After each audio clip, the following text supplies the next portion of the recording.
Aujourd'hui, on va faire une petite incursion dans le rapport entre le milieu du rock et cette notion d'opéra, donc opéra rock qui est un terme qui est apparu. Le terme d'opéra rock est apparu pour la première fois dans une revue canadienne en 1966, le 4 juillet 1966 précisément, dans une revue canadienne qui s'appelle RPM, et qui est une revue spécialisée dans l'industrie musicale canadienne, le hit parade, les albums de rock, etc. etc. Et c'est la première fois qu'on voit ce terme d'opéra rock, c'est donc en 66. Après, on ne sait pas qui l'a écrit et à quoi ça correspondait. Mais c'était peut-être une idée, ou en tout cas une conception. Or, je pense que vous savez aussi que dans l'histoire du rock, je veux dire que l'évolution des groupes rock se fait par le regard sur les autres styles, les autres genres de la musique, l'évolution de l'histoire de l'art, etc., etc., et que les groupes rock se nourrissent justement d'autres choses pour se détacher du rapport au rock and roll et au blues, qui était la base même de l'évolution de la musique électrique, en fin de compte, au début du XXe siècle. Et donc, à partir des années 60, on commence à avoir des groupes justement qui s'ouvrent sur d'autres styles, d'autres genres, ce qui fait que ça nourrit leur propre image et ça leur donne l'originalité dont ils ont besoin pour se détacher des autres groupes. Ce qui fait qu'ils obtiennent une identité forte.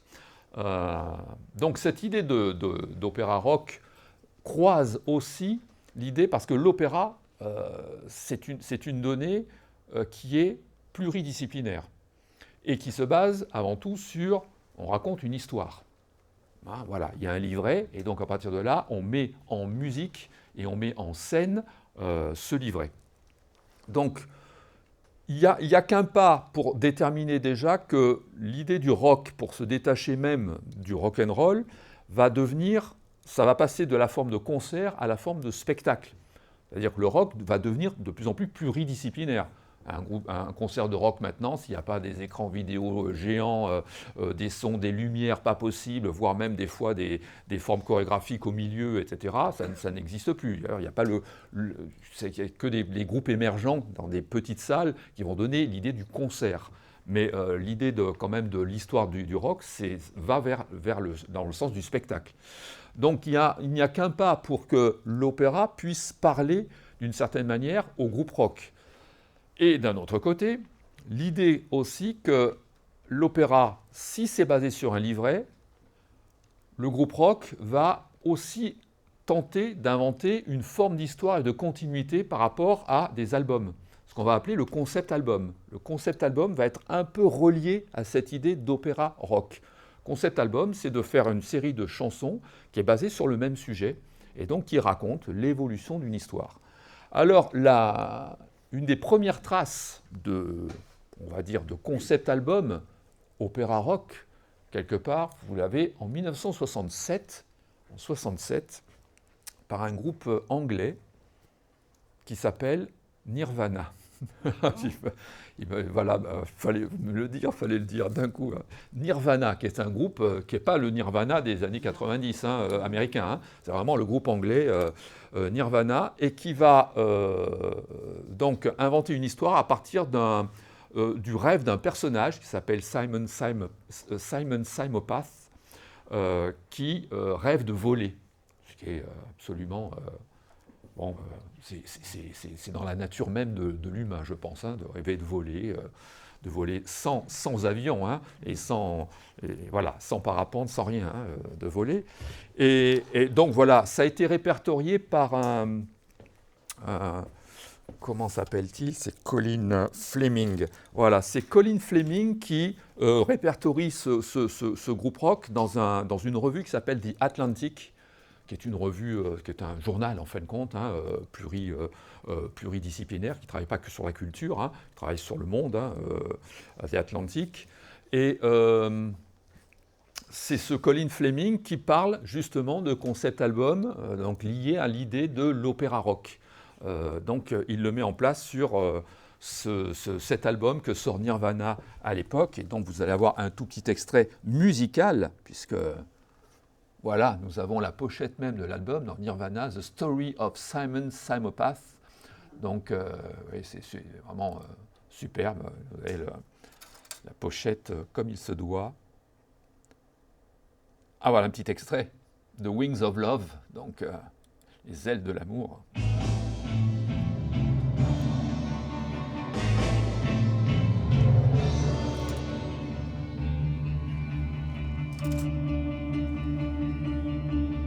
Little swallow in the sky, permit me to entice you with a bargain.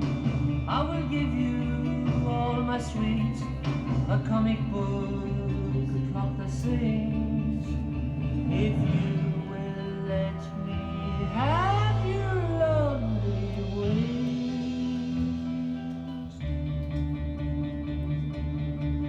Silver aeroplane above the clouds, I will shoot you down with gun and bow and arrow.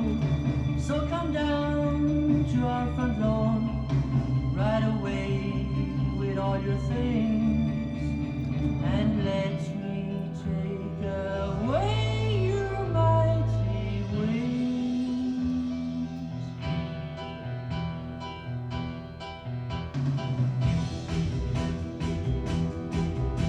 He wants to be in love, he wants to be a butterfly, and he is flying high like the birds into the sky. He wants to be in love, he wants to fly.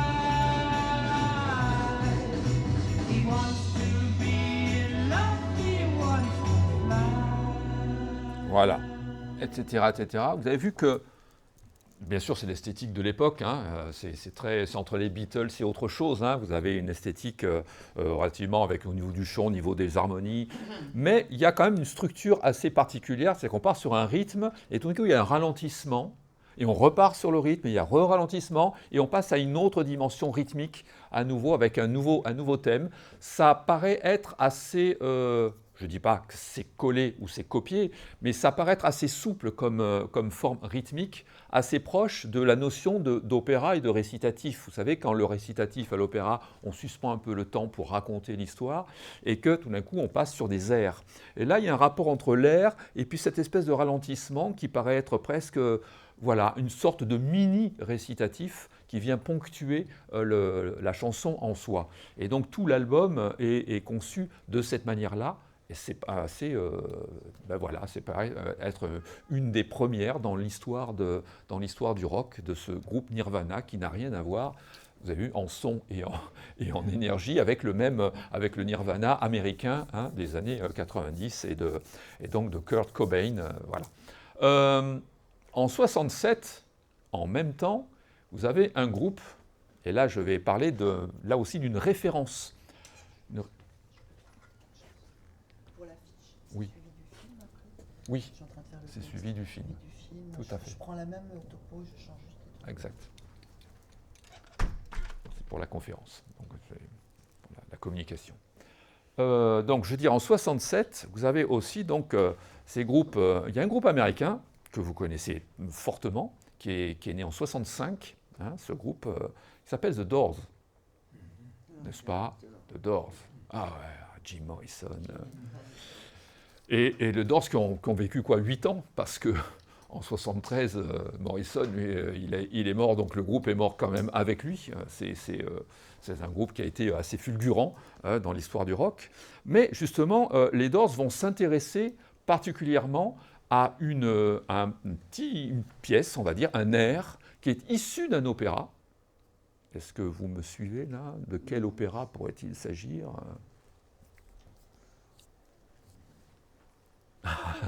Oh, c'est compliqué. Hein. L'opéra s'appelle Grandeur et décadence de la ville de Mahagoni. Tout simplement. Hein.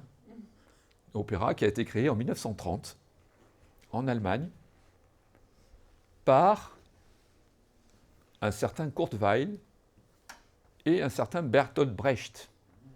Le théâtre populaire de cette époque-là, vous savez que Kurt Weill a été très connu dès 1928 avec son opéra de Katsu, C'est lui qui a écrit l'opéra de Katsu.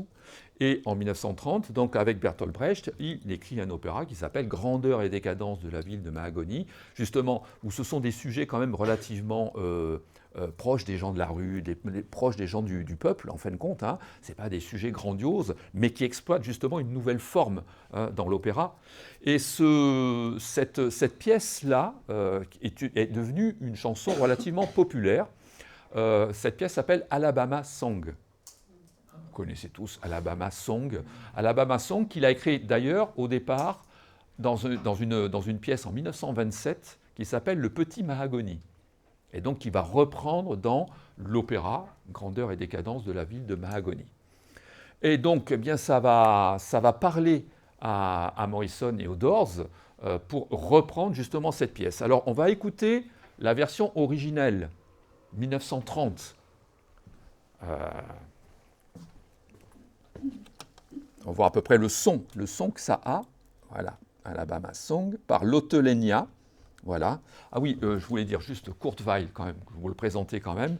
C'est quelqu'un aussi qui a une certaine fulgurance dans l'histoire de la musique. Il est né en 1900 et il est décédé en 1950. Donc à 50 ans, hein, c'est vraiment jeune.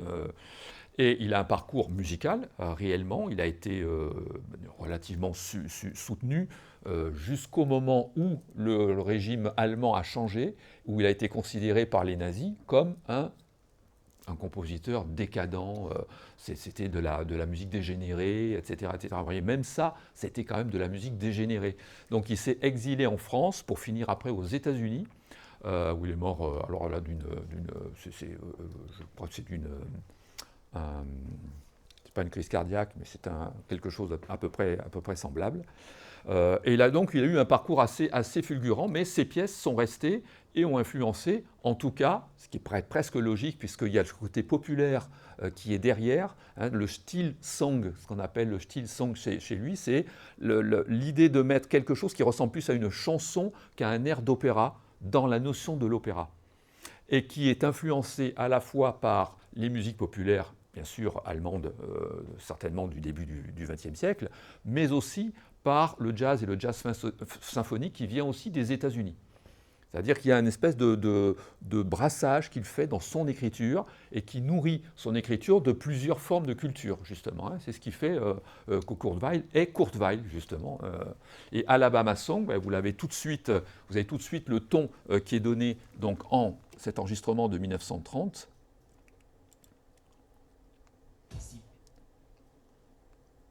On va écouter, qui démarre donc sur une rythmique un peu comme une marche, et sur lequel, oui, l'autre nom de Alabama Song, c'est Whiskey Bar. Bon, merci. On va démarrer du début. C'est mieux. Oh, show us the way to the next whiskey bar. Oh, no, that's why. Oh, no, that's why. Oh, we must find the next whiskey bar. Oh, if we don't find the next whiskey bar, I tell you we must die. I tell you we must die. I tell you, I tell you, I tell you we must die. Et voici le refrain qui est superbement connu.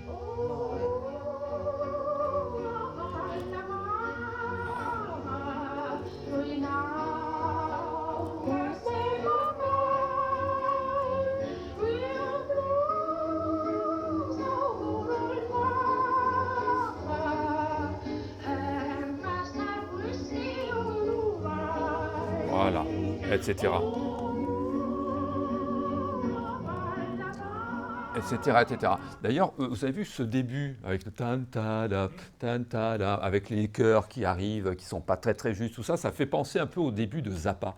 Frank Zappa, ça me fait vraiment penser à cette idée de ces Mothers of Invention. Hein, c'est le premier groupe que Zappa a monté et qui est où il y a des chœurs, etc., qui sont assez, des fois un peu dans une allure un peu décadente, un peu provocatrice en même temps. Bon, voilà, vous avez Kurt Weill, hein, vous avez une photo d'ailleurs de Kurt Weill en 1930. Et donc forcément, ça va nourrir Jim Morrison. Donc vous allez avoir maintenant la version. Alors Morrison, il est là, et vous avez donc, avec une autre forme d'arrangement.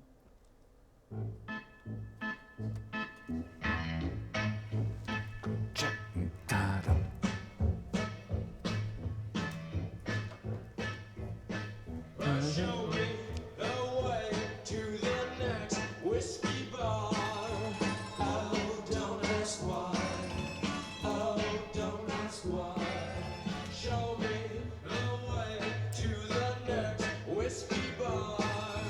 Oh, don't ask why. Oh, don't ask why. For if we don't find the next whiskey bar, I tell you we must die. I tell you we must die. I tell you, I tell you, I tell you we must die. Et notre refrain.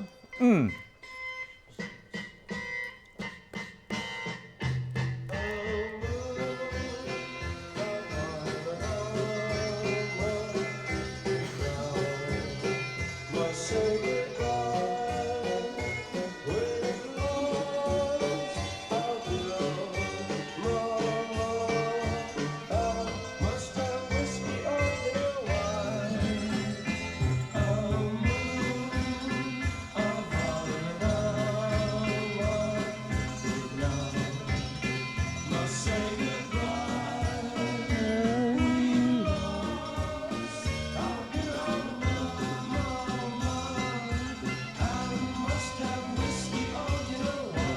Bien, etc., etc. Donc là, vous voyez à quel point le rock se nourrit tout d'un coup de la sophistication, parce que c'est quand même pas une mélodie simple. Hein, même les harmonies sont assez recherchées. Hein. C'est pas des harmonies avec des accords parfaits à 3 sons. Kurt Weill va chercher quand même un peu plus loin et va faire sonner la chanson, même s'il y a un côté très populaire. C'est-à-dire qu'il y a un côté, le refrain, forcément, on se laisse porter, on balance là-dessus, on a quelque chose qui appelle la mémoire, une certaine mémoire collective. Hein. On a quelque chose qui ressurgit en disant ah, c'est super, ça, on est porté quand même par cette idée de la rythmique comme une marche sautillante comme ça, et ce refrain qui est presque lyrique, mais chanté justement d'une manière non lyrique.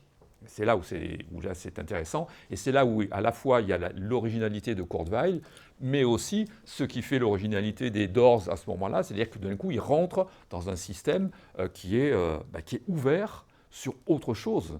Et on n'a pas des mélodies comme ça à tous les coins de rue dans les groupes rock. Hein. C'est quand même une mélodie assez sophistiquée.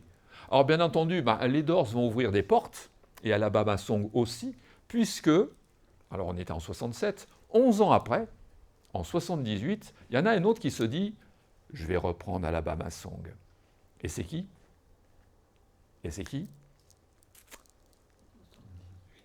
Qui est-ce qui a repris Alabama Song?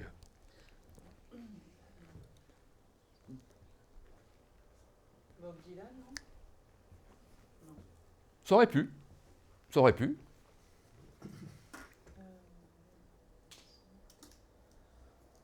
Il n'était peut-être pas très whisky, Bob Dylan, il n'était peut-être pas très whisky. Hein? Oui, vous pouvez trouver le quiz. L'indice, il est né en 47. Il est né en 1900. Alors non, je peux pas donner les initiales. Vous allez trouver tout de suite. C'est trop. Non, il est né en 47. Si je vous donne sa date, quand est-ce qu'il est mort, vous allez le trouver beaucoup plus facilement. Il est mort en 2016.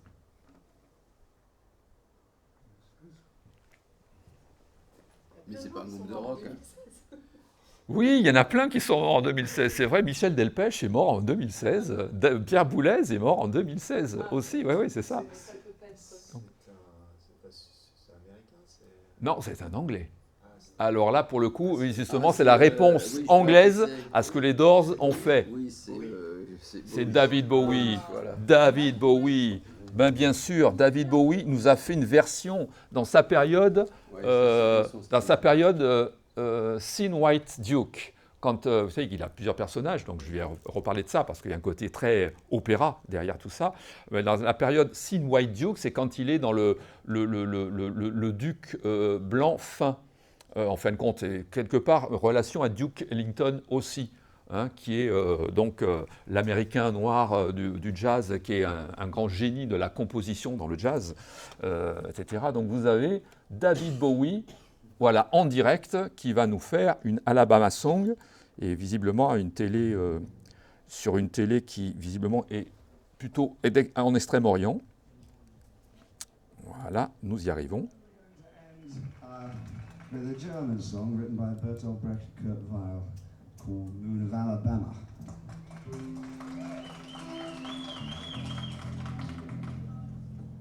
Avec une autre forme aussi de sonorité. Oh, show us the way to the next whiskey bar. Oh, tell us why. Oh, tell us why. For we must find the next whiskey bar. Or if we don't find the next whiskey bar, I tell you we must die. I tell you we must die. I tell you. C'est très Zappa, ça. I tell you we must die. Oh, moon of Alabama, it's time to say goodbye. We've lost our good old mama. I must have whiskey, or you know why. Oh, moon of Alabama, it's time to say goodbye. We've lost our good old mama. I must have whiskey, or you know why. Oh, show us the way to the next little dollar. Voilà, etc., etc. Vous voyez à quel point c'est accentué, les tempis sont différents entre le refrain et puis tout d'un coup les couplets, etc. On change d'un coup En fin de compte, c'est très... en fin de compte, il y a une attitude presque classique derrière tout ça, hein, la structure classique de la musique, en général, de pouvoir changer de tempo. Là, c'est assez significatif, encore plus que sur les Doors d'ailleurs. Hein. Les Doors, ils gardent le même tempo, là, ils changent. Il y a une théâtralité encore plus prononcée. Cette théâtralité qui est reliée en plus à la personnalité de David Bowie, qui est un personnage pluridisciplinaire en soi, puisque c'est quelqu'un qui a une vraie culture non seulement musicale ouverte, influencée par le jazz, des musiques traditionnelles, le rock, des musiques même françaises, hein, pour le coup, pour certaines choses. Vous savez qu'il y a une musique où il a pompé les mêmes harmonies que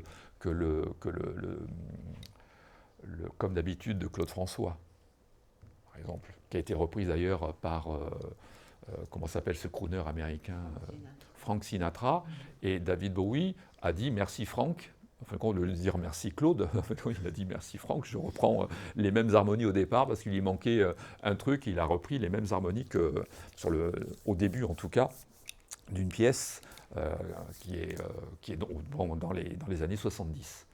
Et qu'est-ce que je voulais dire d'autre? C'est que voilà, David Bowie représente aussi dans sa pluridisciplinarité l'art contemporain, la façon de se présenter sur scène, la façon de changer de personnage. C'est lui qui va se créer des alter ego.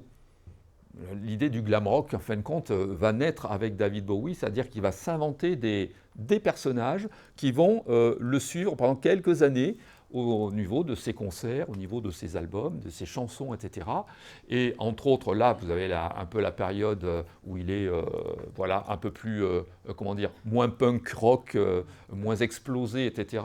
C'est-à-dire cette période qu'on appelle Thin White Duke, hein, mais il vient de sortir, juste avant, de la période donc Ziggy Stardust. Et Ziggy Stardust, ça a été aussi une sacrée montagne. Voilà, quand il est sur Ziggy Stardust, il a un autre look carrément, et là, ça peut faire penser à ces personnages, ces costumes, cette mise en avant des personnages d'opéra, en fin de compte, hein, qui peuvent être, en plus sur les mises en scène contemporaines, de plus en plus exacerbées, hein, dans leur look et dans leur contenu.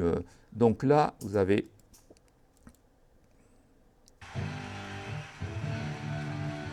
Voilà, pas du tout le même look en 72.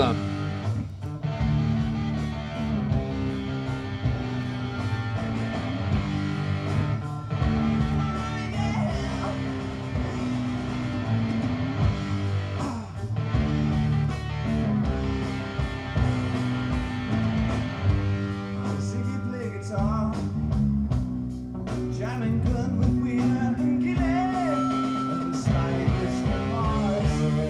Very clean in the hand, but he made it too far. Became a special man, and then he was Ziggy's band. Now Ziggy really sang, screwed up eyes and screwed down hairdo.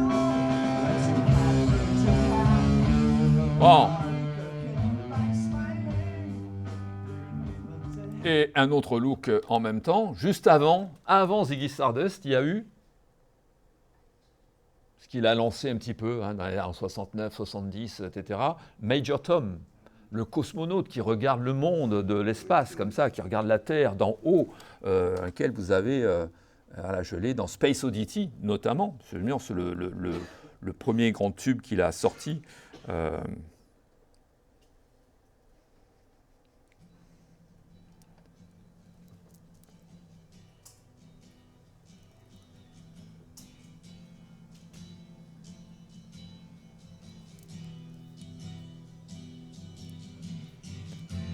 Là, vous voyez que le look aussi est encore différent.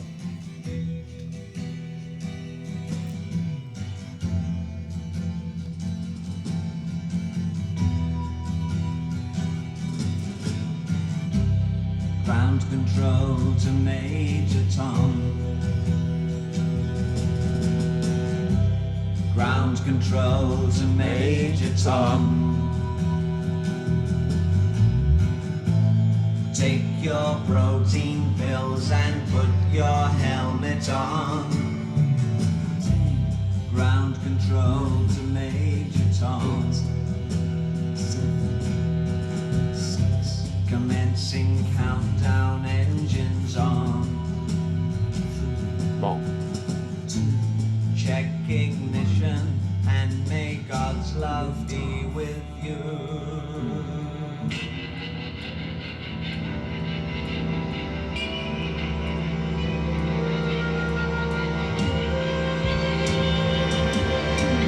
This is ground control to Major Tom. You've really made the grade, and the papers want to know whose shirt you wear. Now it's time to leave the capsule if you dare. Voilà. This is Major Tom to ground control. I'm stepping through the door. Voilà, etc. Floating in a most peculiar way. etc., etc. And the stars look very different. Voilà, il finit en nous tournant le dos, comme ça. Voilà, donc là vous avez voilà, ces personnages qu'il va... et il va s'inventer, il va continuer à s'inventer, alors plus ponctuellement après, des personnages différents. Il finit en costard avec du free jazz, son dernier album, qui est sorti 2 jours avant sa mort. Il avait programmé entre Next Day et le tout dernier, dont je ne sais plus quel est le titre d'ailleurs, ça m'échappe, c'est pas trop grave. Black Star, ça doit être Black Star, c'est celui-là, où vous avez quand même des sonorités de free jazz derrière, où il fait venir des gens, donc des free jazzmen de New York pour jouer sur du rock. Donc il s'est toujours ouvert à plein de choses. Vous savez qu'il a eu la période électro, il a eu la période berlinoise, il y a la période où il a... la période électro, par exemple, la période électro un peu hard avec l'album qui s'appelle Outside, dans lequel il s'incarne, c'est un concept album dans lequel il incarne un serial killer. Il réinvente à chaque fois des alter ego de différentes manières, et il collabore justement, entre autres, il y a Lou Reed, il y a Brian Eno, il y a tous ces gens-là qu'il côtoie aussi, pour faire évoluer à chaque fois sa musique. C'est donc un espace assez considérable qu'il ouvre dans le milieu du rock. il change, il ose changer et faire évoluer son esthétique.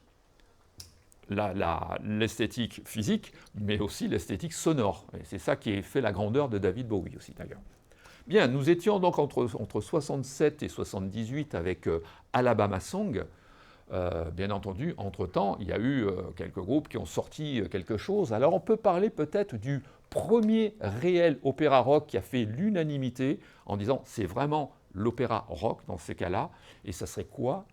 Tommy. Et Tommy, c'est qui? Les Who. Les Who. Les Who inventent voilà, c'est un jeune garçon, Tommy, qui a eu un traumatisme, et suite à un traumatisme, qui devient sourd, aveugle et muet. C'est complètement fou. Sauf que il va devenir un champion de flipper. C'est un truc c'est très rock ça. Hein. C'est psychédélique, c'est surréaliste. Il va devenir un champion de flipper, etc. Et il va être adulé, il va devenir une sorte de gourou. Et progressivement, on va bien sûr commencer à le haïr aussi, c'est-à-dire à le rejeter parce qu'en fin de compte, il est trop gourou aussi par rapport au public. Voilà, par rapport à ses proches. Voilà, ça c'est l'histoire de Tommy. Alors donc les Who, quand ils lancent Tommy, on est en 1969. En 1969, et là vous avez, donc je vais revenir sur Jack. Donc les Who, Tommy, pour avoir l'esthétique aussi des Who. Donc c'est l'album complet.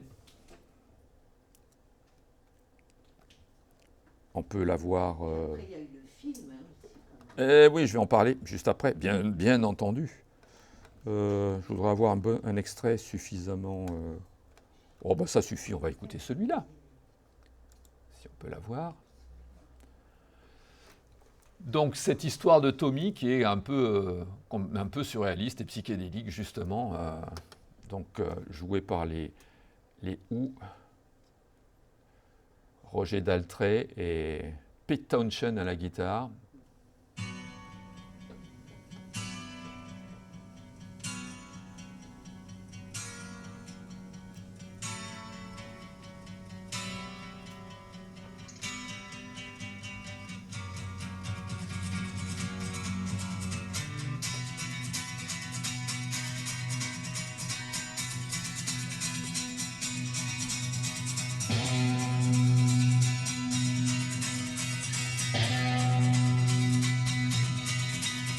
Ever since I was a young boy, I played the silver ball. From Soho down to Brighton, I must have played them all. But I ain't seen nothing like him in any amusement hall. That deaf, dumb, and blind kid sure plays a mean pinball.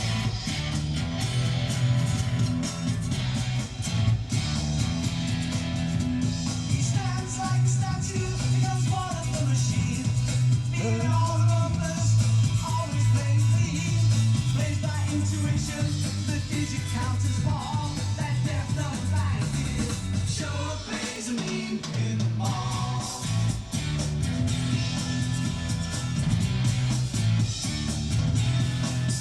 He's a pinball wizard, it has to be a twist. A pinball wizard's got such a supple wrist. How do you think he does? I don't know. What makes him so good? Ain't got no distractions, can't hear no buzzes and Bon, bells.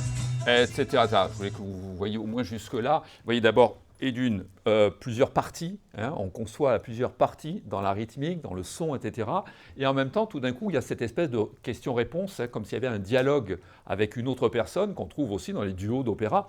Bien entendu, il y a ce côté-là où, bien entendu, c'est pas qu'une chanson, c'est qu'il incarne un personnage qui côtoie d'autres personnages, bien entendu. Hein. Et c'est là que il y a une sacrée pêche aussi au niveau du son, en 69, hein, c'est quand même assez puissant. Hein. Et bien entendu, ça a éveillé la curiosité d'un cinéaste qui s'appelle... Qui a fait Tommy en 1975, alors au cinéma? C'est un cinéaste assez particulier qui reprend, on va dire, qui travaille beaucoup sur les symboles, qui a repris l'intégralité de l'album au niveau du son, mais qui a fait une mise en scène très différente au niveau du film, hein, au niveau de l'image. Hein. Il ne les a pas vraiment filmés, mais il les a fait tourner. Justement, c'est ça qui est intéressant. Et c'est Ken Russell. Ken Russell qui a fait Tommy, donc au cinéma, donc ce qui prouve bien que l'idée de l'opéra rock rentre aussi dans une dimension qui est pluridisciplinaire, qui est le cinéma, et ça paraît tout à fait logique. Ken Russell qui est à la fois un réalisateur de cinéma, un metteur en scène, c'est lui qui a, entre autres, et qui est très ouvert aussi sur même la musique contemporaine, puisque dans les années 80, c'est lui qui avait repris un opéra de Bernd Alois Zimmermann, un opéra contemporain des années 60, un opéra allemand qui est très complexe en termes d'écriture, de musique, etc., et il l'avait mis en scène dans des entrepôts à Lyon, dans la ville de Lyon, donc en France, dans des entrepôts où le public se décalait d'une salle à l'autre de l'entrepôt avec des scènes qui roulantes, etc. Enfin, c'est une sorte de mégalomane de la mise en scène, Ken Russell. Hein. Il est toujours un peu en profusion, en débordement, etc. Je vous conseille de voir d'ailleurs de Ken Russell son film qui s'appelle Mahler, sur Gustav Mahler, où il y a toute une symbolique mahlérienne, le côté, le complexe, comment dire, d'existentialisme, de religion, de rapport à la musique, les difficultés d'être à la fin du 19e et au début du 20e siècle, etc. Cette idée qu'il se convertit au catholicisme alors qu'il est juif, etc. Enfin, il y a tout ça qui entre en jeu dans un film qui est absolument, complètement... c'est pas grave. Donc dans un film qui est réellement protubérant. Vraiment, ça déborde. Et donc Tommy, étant donné, vu le sujet, qui est un peu un sujet improbable, presque, je dirais presque une quête mystique, ça n'a pu interpeller que lui, hein, Ken Russell, hein, qui est donc dans ce Tommy tout à fait singulier. C'est un singulier du cinéma. En partant de là, nous avançons un petit peu avec ces groupes qui fricotent avec cette idée de l'opéra, qui vont donc se renvoyer la balle. Il y en a un en particulier, en 75, c'est un groupe qui s'est monté en 70, groupe anglais. En 75, il y a, je ne vais pas parler de tout le monde, mais ça aurait pu. Mais en 75, il y a un album qui sort qui s'appelle A Night at the Opera. Une nuit à l'opéra. Et c'est de qui, ça? De quelqu'un qui aurait pu faire quasiment une carrière dans l'opéra. Parce qu'il avait une voix assez proche. Il aurait travaillé cette voix-là dans le sens lyrique. Il aurait pu être un super ténor d'opéra. Et oui, ben voilà, comme quoi, hein, on peut... Ouais, ça y est. Queen, et oui, avec Freddie Mercury, bien sûr. Et donc, notamment... dans cet album-là, il y a un titre qui est phare, qui s'appelle Bohemian Rhapsody.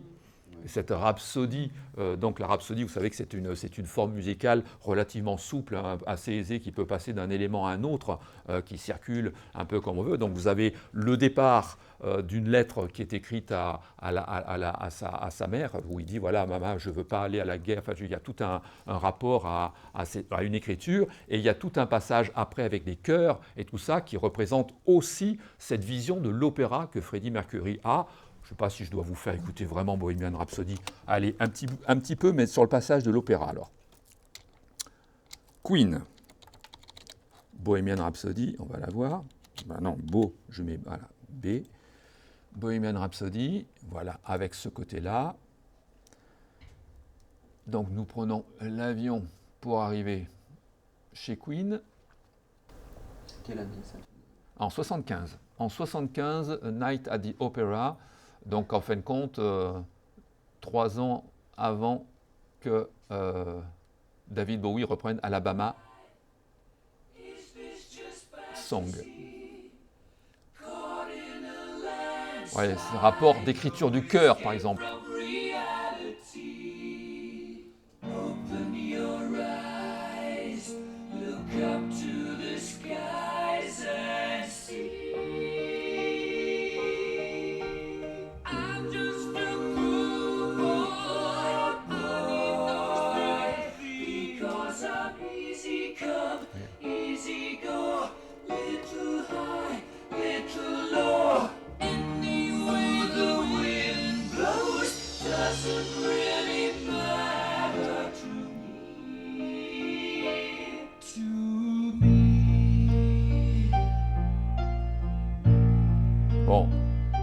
Là, on passe ce terre-là qui est très...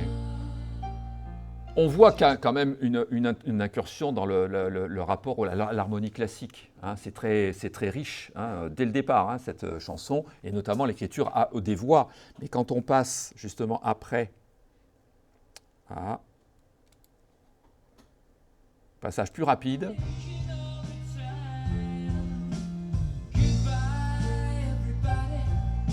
Un peu plus loin. On y arrive.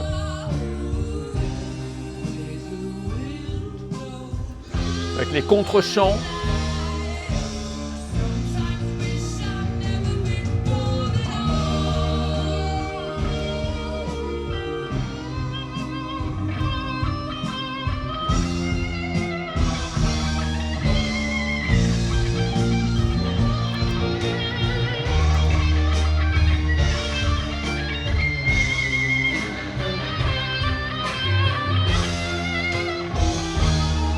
Voilà, la rupture arrive. 1, 2, 3, et... Et là, c'est très...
Voilà, etc., etc. Le passage le plus opéra, c'était ce passage-là, qui, avec des harmonies relativement, réellement ouvertes, hein, avec des changements, et puis toute une orchestration réellement fouillée, qu'on pourrait d'ailleurs orchestrer de manière symphonique. Parce qu'en fin de compte, il n'y a qu'un pas entre le rock, l'opéra rock, le concept album et peut-être l'irruption du symphonique dans le rock, etc. Il y a toute une liaison. Et vous remarquez aussi que Bohemian Rhapsody fait partie de ce rock qu'on appelle progressif aussi. C'est-à-dire que vous avez plusieurs parties réellement qui peuvent changer du tout au tout et avoir 4-5 parties différentes au lieu d'avoir simplement couplet-refrain. Un couplet-refrain, c'est 2 parties, c'est la chanson. Mais là, on est aussi dans le rock progressif qui, souvent, beaucoup de rock progressif ont fait des formes de concept album ou des chansons qui sont beaucoup plus longues que le format prévu a priori. Parce que Bohemian Rhapsody, c'est déjà un peu plus long que le format qui était prévu. Et il y en a d'autres chansons qui ont dépassé largement ce format, des fois des 3 minutes 50, 4 minutes, ou ce que John Cage avait analysé dans les années 50, c'est-à-dire que la moyenne d'un tube, c'était 4 minutes 33. C'est pour ça qu'il a fait 4 minutes 33 de silence, 4 minutes 33 secondes de silence en 52. Voilà, c'était basé sur l'idée que la longueur populaire pouvait devenir aussi une interrogation contemporaine. Qu'est-ce qu'on entend dans le silence, voilà, qui n'existe pas sur Terre. Oui, voilà, tout est là. Voilà, vous êtes là en face de Queen, et vous savez que Freddie Mercury a quand même aussi des appointances avec l'opéra, parce qu'il adore l'opéra, et il adore les chanteuses, les chanteurs d'opéra. Il aurait pu être un grand ténor, parce qu'il avait une voix réellement, et il admire en particulier une cantatrice qui est née à Barcelone, Montserrat Caballé. Oui, absolument, qui est née en 1933, elle, à Barcelone. Elle est décédée en 2016. Tiens, hein, voilà, il n'y a pas si longtemps que ça. Elle est née à Barcelone, et donc Freddie Mercury va la contacter un jour, lui dire, voilà, j'ai écrit une chanson, et il voulait travailler, lui, en voix de fausset, c'est-à-dire en voix de contre-ténor, etc. Alors, elle a apprécié elle a été très touchée par sa demande. Elle lui dit, OK, mais ça serait bien qu'on travaille ensemble. Du coup, il va revenir sur sa voix originelle, c'est-à-dire sa vraie voix de ténor, etc. Et ils vont faire un duo en public, ensemble, ce duo qui fera partie du dernier concert que Freddie Mercury donnera le 8 octobre 1988. Donc sur une scène, avec Montserrat Caballé, qui donc il accompagne. Vous allez voir ce duo. Là, on est vraiment dans le rapprochement physique avec l'opéra. Montserrat Caballé, c'est quand même une des grandes chanteuses d'opéra. Et d'ailleurs, ils vont faire un album qui s'appelle Barcelona aussi. Il n'y a pas que le titre, il y a aussi l'album, qui sera le dernier album qu'il fera avec Montserrat Caballé, qui sortira aussi en 1988. Et c'est étonnant, c'est que ce Barcelona-là va être rediffusé, on va dire, l'enregistrement, puisque Freddie Mercury est mort en 1991. Donc il va être rediffusé à Barcelone pour les Jeux Olympiques en 92.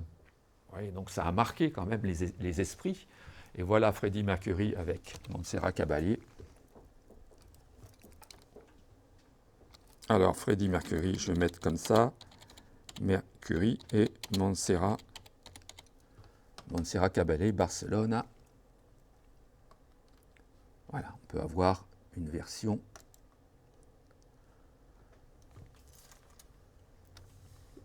Donc, relativement, là, on a un rapprochement physique de par le fait que Freddie Mercury admire quand même les voix lyriques. Qui n'est pas négligeable dans le milieu du rock.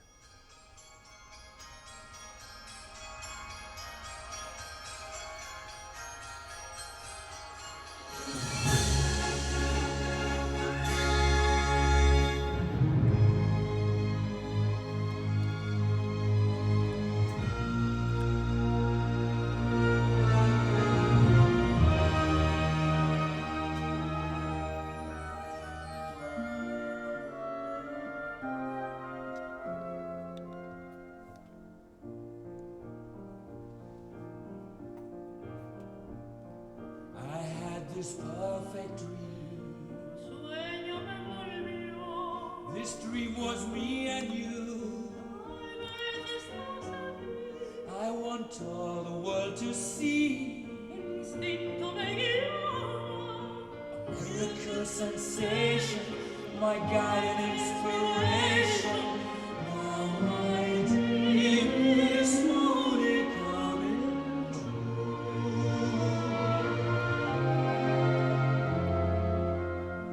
Wind is a gentle breeze.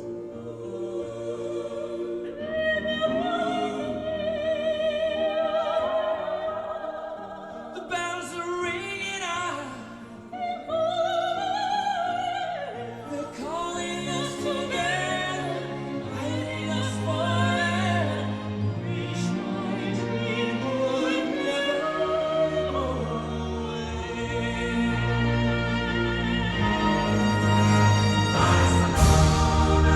It was the first time that we met. Barcelona, how can I forget the moment that you stepped into the room? You took my breath away.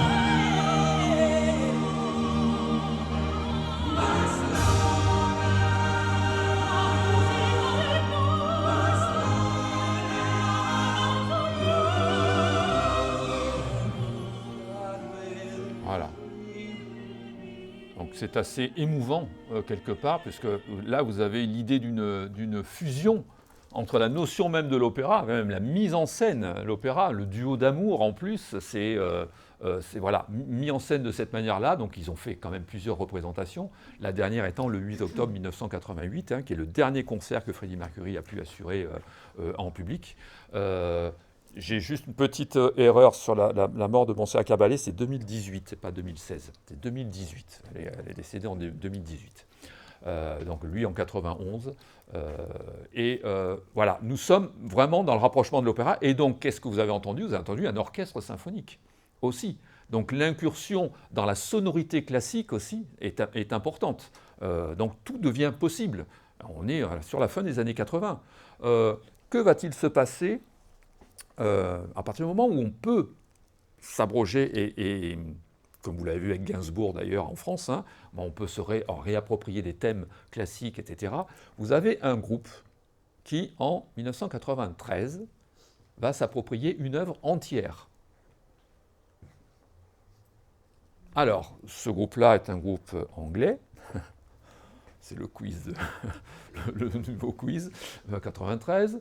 Il va s'approprier les tableaux d'une exposition de Modeste Moussorgsky, écrits, des tableaux d'une exposition écrits en 1874. Et vous savez, donc, les tableaux d'une exposition, c'est, vous avez une circulation, vous avez un thème où on passe d'un tableau à l'autre, ce thème est toujours modifié, et à chaque fois on est devant un nouveau tableau, et à chaque fois il y a une nouvelle forme musicale, etc. Donc Moussorgsky, né en 1839, mort en 1881, Moussorgsky qui est un grand nom de la musique russe, qui fait partie du groupe des 5, je ne sais pas si vous avez la connexion, groupe des 5 avec Borodine, avec Balakirev, avec Rimsky-Korsakov, avec César Cui. Voilà, donc là, il en fait partie. Ces tableaux d'une exposition qui ont été orchestrés plusieurs fois, plus d'une dizaine de fois, mais dont l'orchestration la plus renommée est celle de Maurice Ravel, en 1922. Donc 6 ans avant d'écrire le Boléro, il orchestre la totalité des tableaux d'une exposition. Voilà, donc, et quelque part, en 1993, il y a un groupe anglais qui sort un album et qui retravaille l'ensemble des tableaux d'une exposition, donc de Moussorgsky. Et ce groupe s'appelle... Ça, c'est plus compliqué peut-être. Mais c'est un groupe connu, hein, ceci dit. Emerson, Lake and Palmer. C'est eux qui reprennent Moussorgsky, les tableaux d'une exposition. Alors, ce n'est pas un groupe tout nouveau, hein. Emerson, Lake and Palmer, ils sont nés dans les années 70.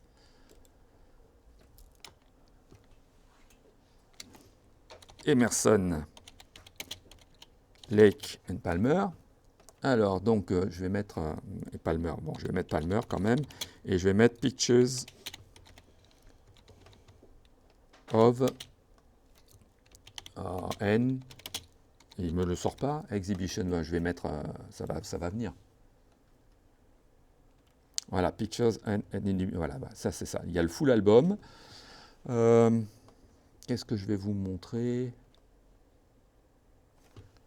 Peut-être un bout du départ, c'est-à-dire la marche.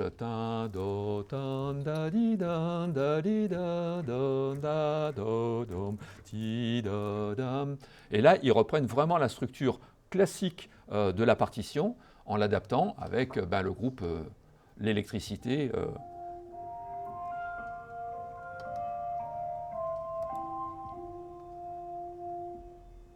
Voilà. Le thème de la ballade entre les différents tableaux. Lead me from tortured dreams, childhood themes of nights alone. Wipe away endless years, childhood fears as dry as stone. From seeds of confusion, illusions, dark blossoms have grown. Even now in furrows of sorrow, the doubts lily sown.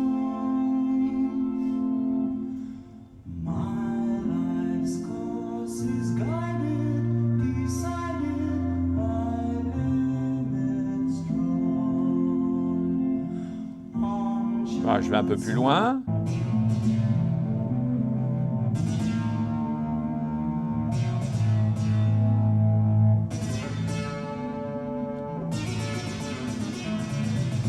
Bien, là, il y a de l'impro.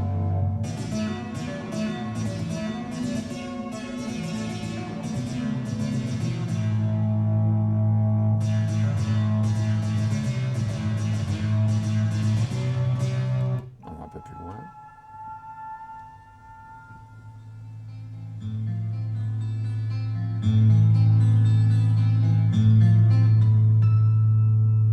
I carried the Alors ça, c'est encore autre chose, là. Là, vous avez reconnu que c'était... Parce que là, c'est un pot pourri, là, visiblement dans le concert. Vous avez reconnu la chanson de Solveig. Solveig, Grieg. Hein, c'est Grieg. Hein. Donc là, il y a un pot pourri de différentes choses.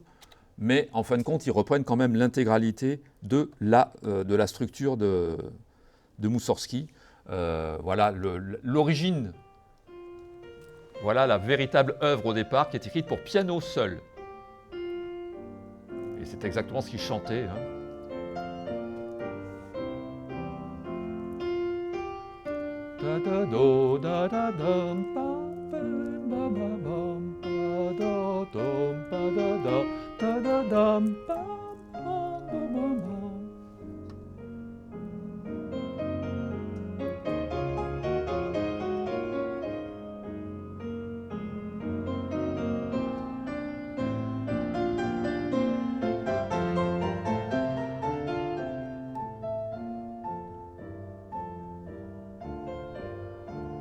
Voilà, quand on arrive au... Je vais essayer d'aller... Voilà. Ça, c'est la fin de la première ballade. Et on tombe sur le tableau du gnome.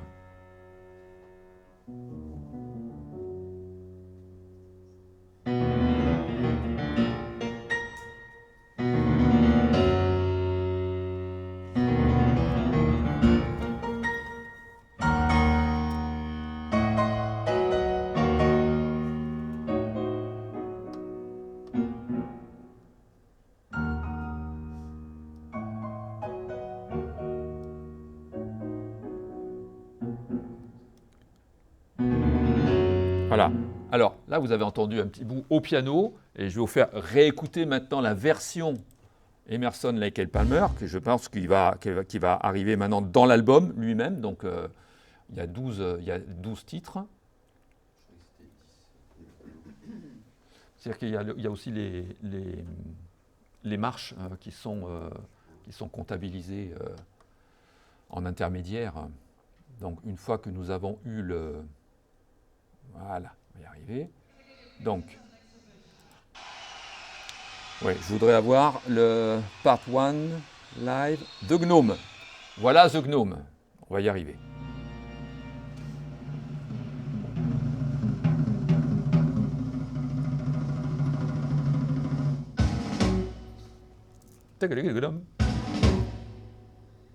Puis, ben, c'est mis en place.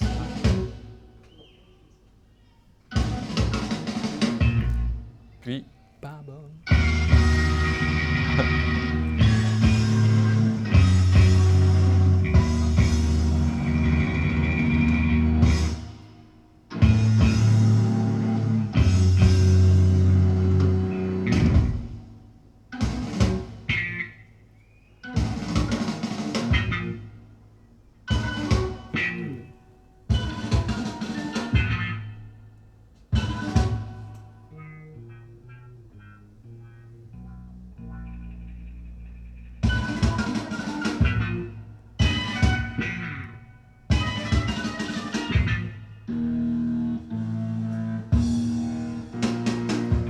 C'est très Moussorgsky, ça aussi, hein, la marche.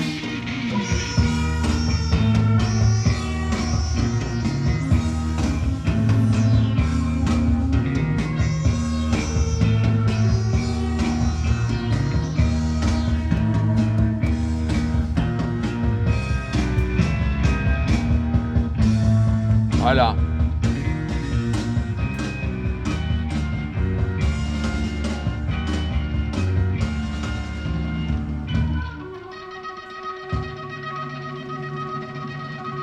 Bon, etc., etc. Et là, vous avez tous les tableaux qui sont sur le côté. Vous pouvez vraiment les écouter réellement pour vous à la maison. Mais faites aussi vous écoutez la version piano de Moussorgsky.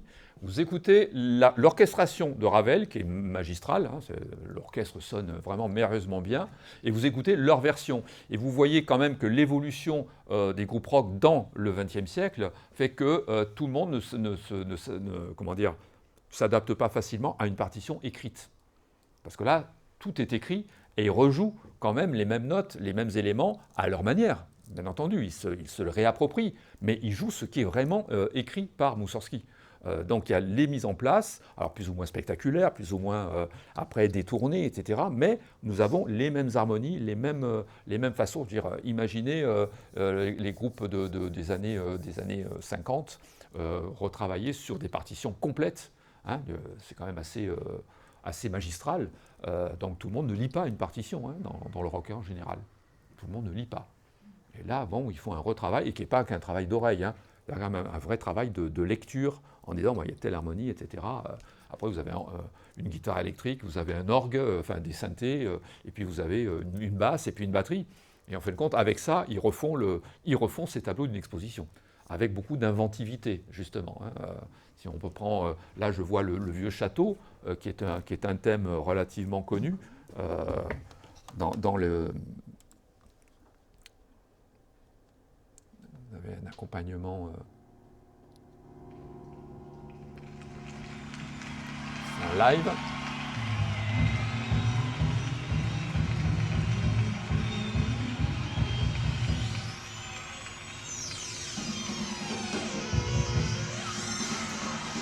On y arrive.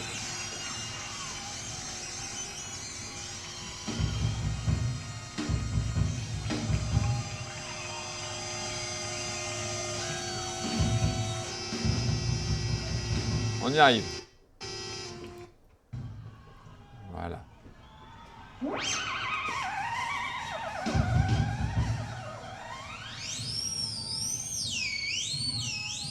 Bon, c'est un petit passage performant là.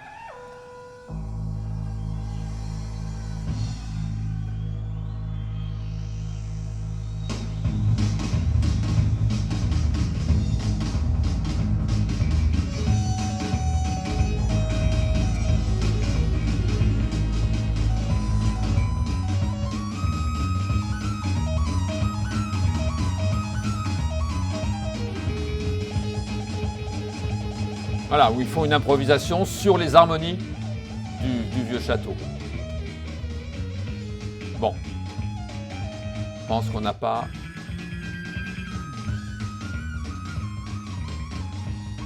Voilà, c'est vraiment sur les harmonies.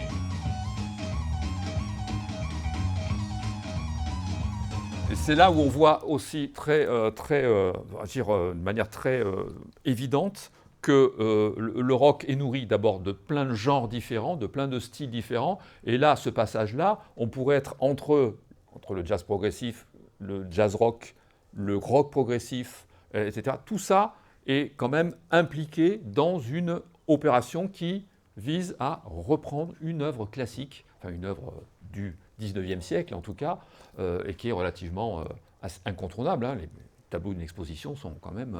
Pour que Ravel ait fait l'orchestration, il faut quand même que ce soit une œuvre vraiment assez phare, parce que Ravel a beaucoup orchestré ses propres pièces de piano. Il n'a pas beaucoup orchestré les œuvres des autres, comme Debussy d'ailleurs, mais il a orchestré quand même ses tableaux d'une exposition, et c'est quand même assez incontournable. Voilà, donc là vous avez un premier panorama qui va nous amener, à partir de la semaine prochaine, à regarder, c'est-à-dire que l'implication du classique va donc donner des structures au sein du groupe rock, que le groupe rock va se déplacer, comme Queen l'a fait, vers une mise en scène proche de l'opéra physiquement, avec des chanteurs, une chanteuse lyrique, comme Montserrat Caballé, que l'accompagnement symphonique entre en jeu par rapport à quelqu'un qui est issu du milieu rock, et donc il n'y a qu'un pas pour arriver à dire, et si on créait un rapport entre le symphonique et le groupe rock réellement, c'est-à-dire que le groupe rock en live avec le symphonique qui va avec. C'est-à-dire, est-ce qu'on peut penser qu'il y ait des orchestrations qui peuvent accompagner un groupe rock? Et là, je fais allusion à... Yes. Non, pas vraiment. Ça aurait pu, hein, parce que ce sont des groupes qui sont passés par le classique, etc. Hein. Il est vrai qu'il y a toute une évolution dans la pensée musicale. On va aller plus loin. Mais nous l'écouterons la prochaine fois. Un groupe créé en 1981. Allez. Américain. C'est rock ou c'est métal? C'est une bonne question. 80 aux États-Unis, sur la côte ouest.